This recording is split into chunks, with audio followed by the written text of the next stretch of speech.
Hi guys, it's Sue Marguerite here, and I thought I'd do a short video just to explain a little bit more how I learned Chinese and books that I recommend. So I've been in Hong Kong now for a really long time, and so I started learning Chinese pretty much almost as soon as I got here. And so what I did was there was a little center which now is called the Hong Kong Language Learning Institute, I think. And they've moved to Wan Chai, but they used to be in Jordan on Temple Street. And they would advertise in the paper, like, speak Chinese in 6 months. And I'm like, awesome, exactly, that is what I want to do.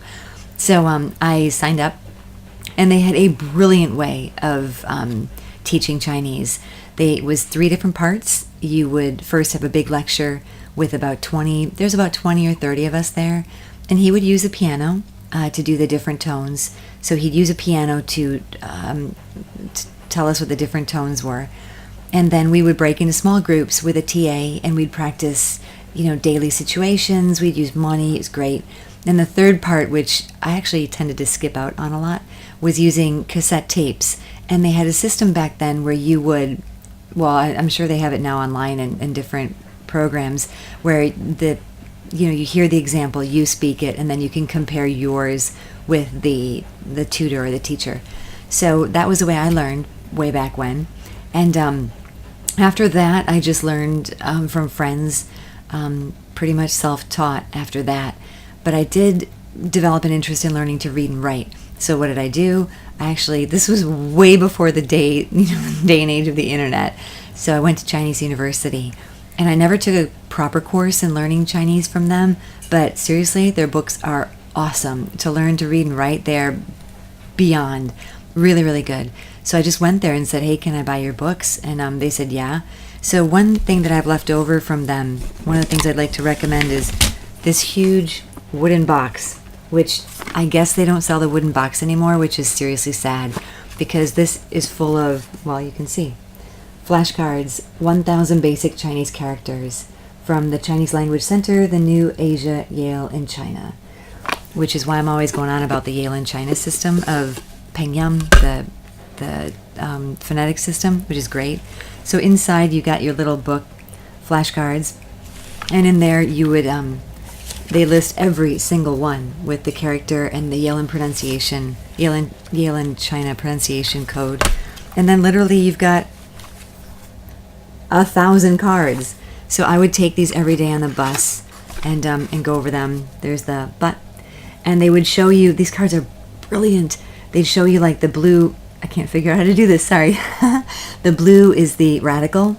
So in learning Chinese characters, you have they organize their dictionary and other things around a radical system. The radical is something that is a basic part of each character. So there's a bunch of radicals, and then from there they build the characters.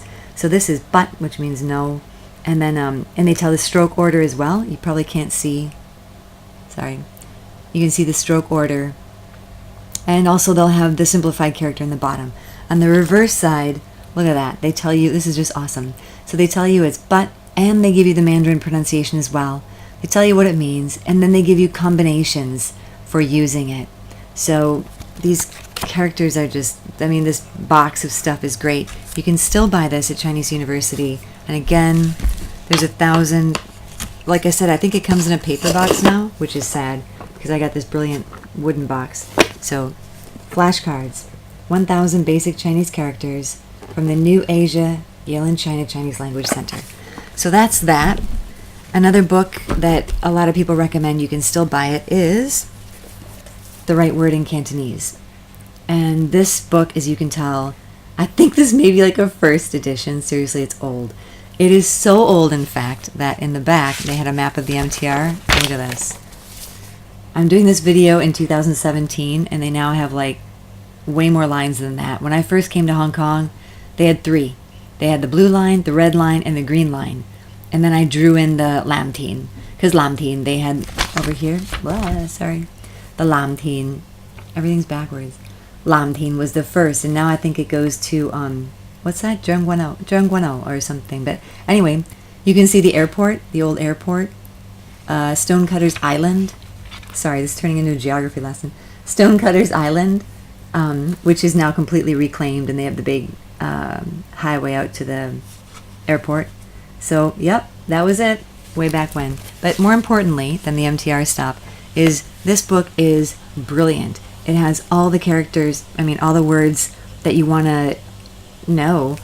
And in the back it's organized with like fruits and vegetables, transportation, medical, and help. So, for example, in the book, it's organized like this. Da, da, da, da. So you've got the Yale-in-China pronunciation in the middle. Can you see that? You've got the English word Yale-in-China pronunciation in the middle, and then you also have the Chinese character. So it's just beyond brilliant. So if you're learning Cantonese and you're serious, you gotta have this book, The Right Word in Cantonese by Quan Choi Hua.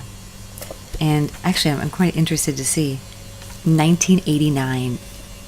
That's how old this book is. But you can buy it now. It's like a revised version of 2010 or 2015. I can't remember. Another really great book to have is this one here. It's a Chinese English dictionary. And again, it's Yale in Cantonese and Yale romanization. And they also have the Mandarin and the Pinyin. Again, it comes from the New Asia Yale-in-China and the Chinese Language Center. So you need this book if you're learning characters. And it's brilliant. It's also organized according to radicals. It's organized according to the Yale-in-China system of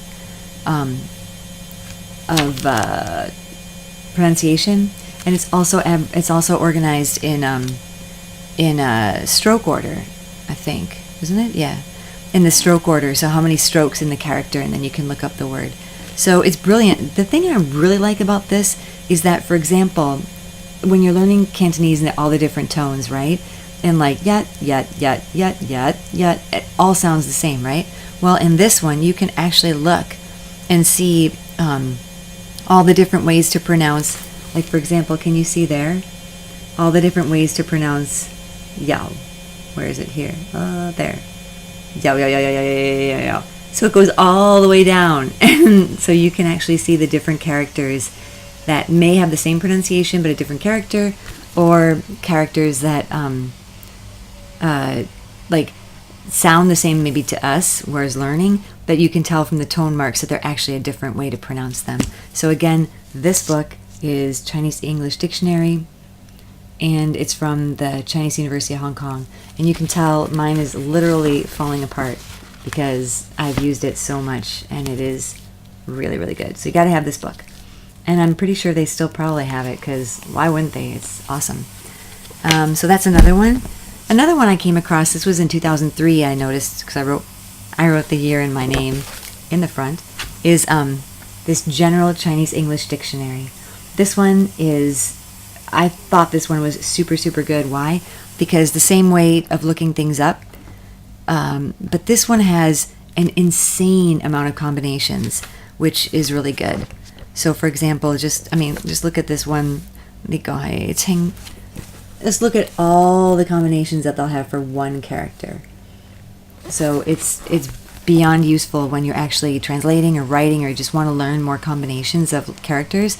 Because a lot of times you'll find when you're learning Chinese that you'll be able to read a sentence because you know each individual character, but you won't understand the combinations of the characters. So it's really important when you're learning Chinese to get learning the combinations and how these are grouped together, so that you don't come across like, yes, I can, so many times I'm like, I can totally read that sentence out loud. I can read it, I know every character, but I have no idea what it means, because when they're combined in certain ways, they take on a completely different meaning.